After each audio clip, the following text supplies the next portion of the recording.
তাই মানুহজন ঢুকাইছে, কিন্তু তাই ষ্টাইলটো দেখিছে নাই? ফুটটোলৈকে মিলাই লৈছে, হাতত ঘড়ী, ভৰিত পামচু। আমি হোৱা হলে কি পিন্ধি আছো গমেই নাপালোহেঁতেন। মানুহ লেতেৰাকে থাকিলেহে দুখত থকা হয় নেকি? হা?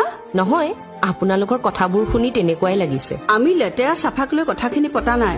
ভগৱানে নকৰক নিজক এবাৰ সেইটো পৰিস্থিতিত ভাবি চোৱা। তুমি সেই সময়খিনিত ষ্টাইলক গুৰুত্ব দিবা নে মানুহজনক? তেওঁক আমি এগৰাকী সাধাৰণ পত্নী হিচাপে চাই আছো, কিন্তু আমি পাহৰি গলো যে তেওঁ সেই সময়ত জুবিন দাক প্ৰতিনিধিত্ব কৰি আছিল।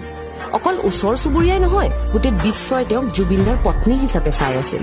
তেওঁ দুখত ভাগি নপৰা নহয়, তথাপিও নিজক চম্ভালি এগৰাকী সাহসী নাৰীৰ দৰে দায়িত্ব পালন কৰি আছিল। আৰু তেওঁ শেষ বিদায় সেইদৰে দিলে যিদৰে হয়তো জুবিন দাই বিচাৰিছিল।